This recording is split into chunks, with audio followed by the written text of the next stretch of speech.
Hellcat.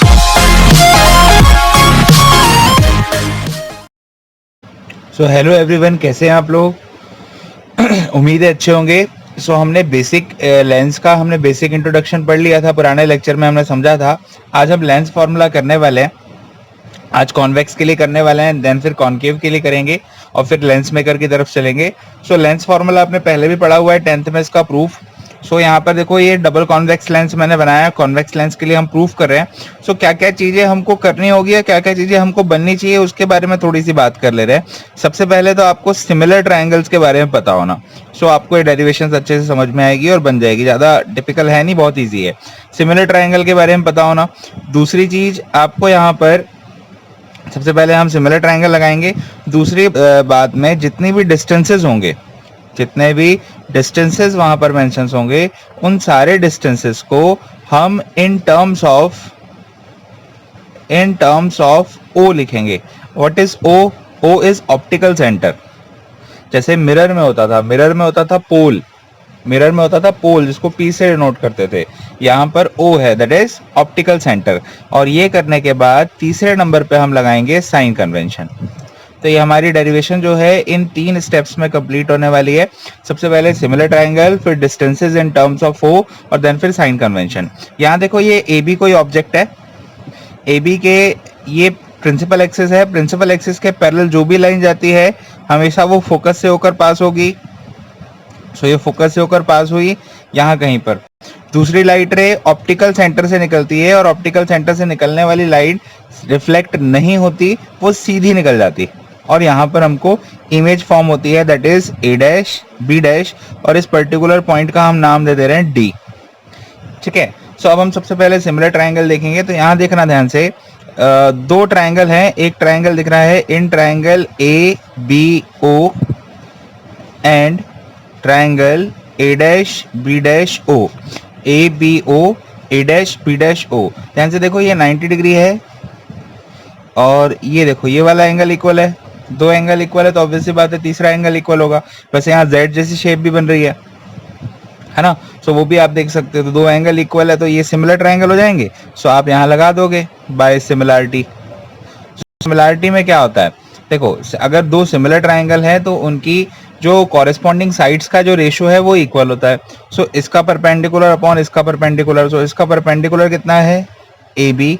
इसका perpendicular A dash B dash. इसका base कितना है? ओ बी, डिवाइड बाय इसका बेस कितना है? O B dash. That is your equation number first. ये सिमिलर ट्रायंगल हमने लगाया। इसके अलावा एक और सिमिलर ट्रायंगल हमको दिख रहा है, वो है डी ओ एफ और ए डैश बी डैश एफ। देखो, ये 90 डिग्री, यहाँ भी एक 90 डिग्री, और ध्यान से देखो ये वर्टेक्स अपोजिट एंगल्स। तो 2 एंगल्स इक्वल हो गए तो ऑब्वियस सी बात है तीसरा एंगल भी इक्वल होगा। लगा दे रहे हैं कौन कौन से ट्रायंगल में? In triangle D O F and what? Triangle A dash B dash F by what? By similarity.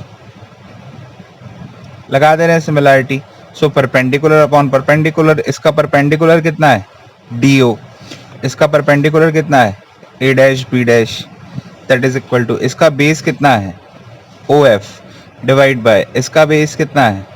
Sorry, O F इसका बेस था, इसका बेस कितना है? बी डैश एफ, है ना। अब ध्यान से देखो, जो डीओ का जो डिस्टेंस है वो ए बी के डिस्टेंस के इक्वल है। इस डीओ को हम ए बी रिप्लेस कर सकते हैं, रख दे रहे हैं। A B upon A dash B dash, that is equal to O F upon B dash F. That is your equation number second. ध्यान से देखो, इन दोनों में LHS इक्वल है तो RHS भी इक्वल होगा। ठीक है, तो हम दोनों इक्वेशंस को इक्वल रख दे रहे हैं। कौन कौन सी? By equation number first and equation number second. दोनों को इक्वल रख दो तो क्या आ जाएगा? ध्यान से देखो, O B upon O B dash, that is equal to O F upon B dash F. ये तो हो गया। अब तो हमारा पहला काम करके हो गया। सिमिलर ट्रायंगल हमने लगा लिए। 2 पेयर्स जो होते थे उसके, वो दो पेयर्स यहाँ दिख रहे थे, वो दोनों पेयर्स में हमने लगा दिया।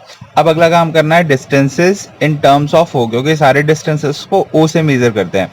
सो ये ओ की टर्म में, ये ओ की टर्म में, ये ओ की टर्म में, ये ओ की टर्म में नहीं है। सो इस बी डैश एफ को ओ की टर्म में हम लिख सकते हैं O B dash minus O F. So इस पर्टिकुलर का डिस्टेंस हमको लेना है, तो ओ से जो दूर वाला पॉइंट है वो उससे पास वाले पॉइंट को माइनस कर देंगे। जैसे ये 40 है तो 100 माइनस 60, इस तरीके से। सो इसको रिप्लेस कर दे रहे हैं। सो देखो कितना आता है, ये आएगा O B upon O B dash that is equal to O F. B dash F को क्या लिख सकते हैं, O B dash minus O F, that is your equation number 3rd। So ये इक्वेशन 3rd तक आ गया, हमारा सेकेंड स्टेप भी कंप्लीट हो गया। 4th स्टेप में हमको क्या लगाना है, साइन कन्वेंशन लगा दे रहे हैं बाय साइन कन्वेंशन। लगा देते हैं साइन कन्वेंशन। कौन कौन से डिस्टेंसेस देखने हैं, ओ बी देखना है, देन ओ बी डैश देखना है, और देन ओ एफ देखना है। सो ओ से बी, बी पे क्या रखा हुआ है, ऑब्जेक्ट। ऑब्जेक्ट के डिस्टेंस को यू लेते हैं, बट लेफ्ट साइड है इसलिए minus u. O B dash, B dash पर बन रही है इमेज, राइट साइड है इसलिए plus v. O F focal distance plus f, रख दे रहे हैं वैल्यू को यहाँ पे। सो ओ बी की जगह रखोगे कितना, minus u upon O B dash की जगह वी, ओ एफ की जगह small f, O B dash की जगह वी, ओ एफ की जगह स्मॉल एफ। कर दें क्रॉस मल्टीप्लिकेशन, ठीक है, एक पेज ले लेते हैं। सो यहाँ पे क्रॉस मल्टीप्लिकेशन कर दे रहे हैं, है ना। क्या था एक बार लिख ले रहे हैं।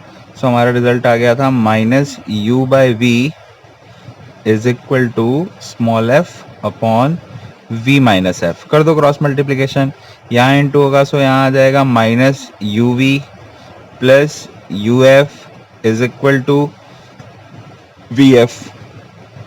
सो एक काम करते हैं, इसको यहाँ भेजते हैं, इसको यहाँ ले आते हैं। सो ये हो जाएगा you f minus we f is equal to you v. यहाँ एक स्टेप और करनी होती है 4th में, सब आप सबको यू वी एफ से डिवाइड कर देते हो। सारी टर्म्स जितनी आती है उसको यू वी एफ से आप डिवाइड कर देते हो। सो यू वी एफ से डिवाइड कर दे रहे हैं, divide both side by U V F, divide both sides by U V F. U V F से डिवाइड कर दे रहे हैं, सो यहाँ आ जाएगा you F upon U V F minus we F upon U V F that is equal to you V upon U V F. So यहाँ पे यू एफ से you F cancel, 1 upon V minus 1 upon U is equal to 1 upon F, जिसको आप इस तरीके से लिख दो 1 upon F that is equal to 1 upon V minus 1 upon U. So ये आपका लेंस फॉर्मूला था कॉन्वेक्स के लिए, अगली डेरिवेशन में कॉनकेव के लिए करेंगे। ठीक है, चलिए इतना ही था, मिलते हैं नेक्स्ट लेक्चर में। Till then bye.